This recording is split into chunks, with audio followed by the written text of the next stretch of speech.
ان کو بھی دیکھ لو بیچارے کہاں سے نکلے. روز نام بھی بدلتے رہتے ہیں. جیسے روز ان کا مسئلہ بدلتا ہے ویسے ہی نام بھی چینج ہوتا ہے. پہلے پہلے اپنے کو کہتے تھے ہم محمدی ہیں, ہم احمدی ہیں, نہ ہم حنفی ہیں, نہ شافعی ہیں, نہ مالکی ہیں.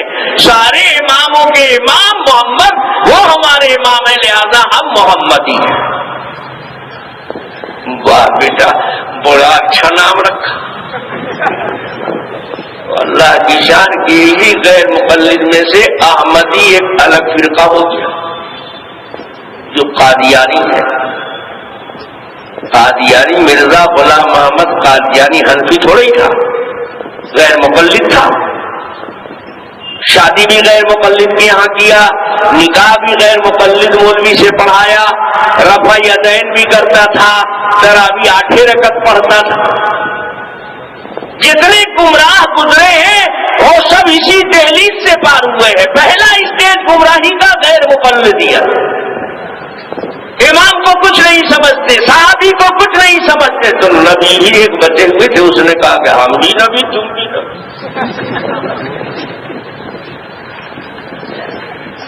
مرزا غلام محمد قادیانی, اس کا خلیفہ اول نور الدین حکیم نور الدین قادیانی, وہ بھی غیر مقلد. اس کا سسر فضل حسین, وہ بھی غیر مقلد. نکاح پڑھایا اس کا سید نذیر حسین دہلوی نے, وہ بھی غیر مقلد. اور اس کی جماعت میں بڑی تعداد غیر مقلدین ہی کی تھی, اور اتنا محبوب تھا غیر مقلدین کو کہ غیر مقلدین کے بڑے عالم مولانا محمد حسین بٹالوی اس کو بزرگ سمجھ کے اپنے ہاں بلا کے دعوت کھلاتے تھے اور اپنے سے اس کا ہاتھ ہلاتے تھے. اور مولانا ثناء اللہ امرتسری شیخ الاسلام غیر مقلدین کے, وہ کہتے ہیں قادیانی کے پیچھے نماز بھی جائز.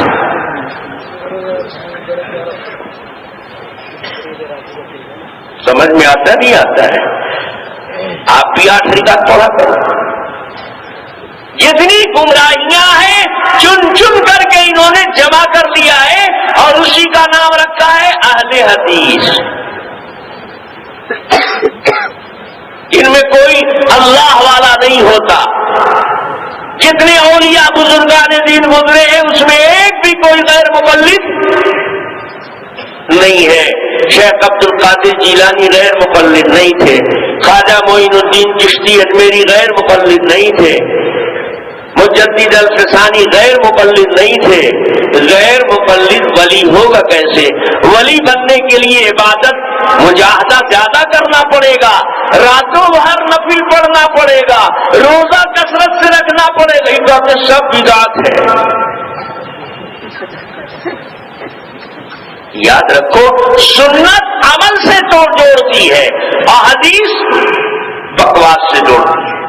حدیث کا اصل لغت میں مانا ہے بات کے, تو حدیث کا تعلق زبان سے ہے, اور سنت عمل سے توڑتی ہے. اس لیے اہل سنت عمل والے ہوتے ہیں, اور اہل حدیث دیکھ لو, اہل سنت میں ایسے ویسے اللہ والے ملیں گے, تلاوت کثرت سے کریں گے, اوابین بھی نہیں چھوٹے گی ان کی, چاٹ تو اشراق بھی نہیں چھوٹے گی, تہجد بھی پڑھیں گے. اور یہ تو کاٹنا چاہتے ہیں. کم کرو, عبادت کم کرو. عبادت میں جتنا کٹوتی ہو اتنا کاٹو. کیوں؟ بکواس خالی کرو. عمل میں بکواس میں, عمل میں پیچھے, بکواس میں آگے. بکراتی زبان سے بہت کریں گے. حدیث والے ہیں نا, تو حدیث کا تعلق تو زبانے سے ہے, اور ہم سنت والے ہیں, سنت کا تعلق عمل سے ہے. اہل سنت اور ہے اور اہل حدیث اور. اہل سنت نام دیا ہوا یہ جناب رسول اللہ صلی اللہ علیہ وسلم. یہ نام ہم نے گورنمنٹ سے نہیں لیا ہے, ہم نے یہ نام خود سے نہیں رکھا ہے. جس نبی نے ہمیں دین لا کر دیا ہے اسی نبی نے ہمارا نام بھی رکھا ہے.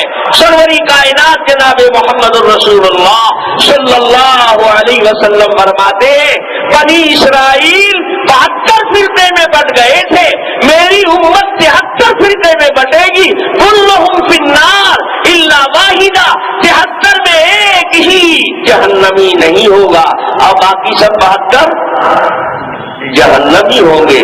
صحابہ نے بھی پوچھا کہ یا رسول اللہ جو جہنمی ہوگا وہ کہے گا کہ ہم جہنمی ہیں؟ سب تو کہیں گے ہم ہی جنتی ہیں، تو ہم کو کیسے پتہ لگا، کیسے پہچانیں گے؟ تو جناب رسول اللہ صلی اللہ علیہ وسلم نے فرمایا کہ ایک جو جنتی ہوگا وہ کون ہوگا؟ ہم پہچان بتا دیتے ہیں، ما انا علی و اصحابی، یہ اس راستے پر چلے گا جو میرا راستہ ہے۔ حضور کے راستے کو کیا بولتے ہیں؟ سنت۔ صحابہ ایک ہیں کہ انیک ہیں؟ جو میرے راستے پر چلے گا اور میرے اصحاب کے راستے پر چلے گا صحابہ، تو صحابہ کی ایک جماعت ہے نا، تو ہم سنت کو بھی مانتے ہیں، جماعت کو بھی مانتے ہیں، اس لیے ہمارا نام کیا بنا؟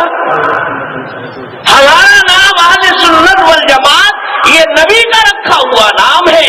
دوسری روایت میں ابو داؤد ابن ماجہ کی روایت میں آتا ہے الا واحدہ کے بعد اللہ کے نبی نے فرمایا ہی الجماعہ، وہ ایک فرقہ جو جنتی ہوگا اور جس کو پہچاننا تم چاہتے ہو، یاد رکھو وہ جماعت والا ہوگا۔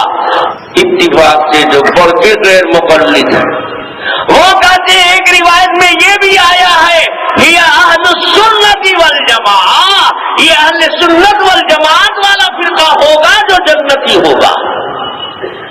دیکھ لو حافظ ابن حزم کی کتاب الفصل فی الملل والنحل، وہ کہتے ہیں وفی روایت اہل السنت والجماعہ، ایک روایت میں یہ لفظ آیا ہے کہ جس ایک کو اللہ کے نبی نے جنتی قرار دیا ہے اور 72-73 سے الگ کیا ہے، وہ کون ہے؟ اہل السنت والجماعہ۔ اہل حدیث کہاں سے نکلا؟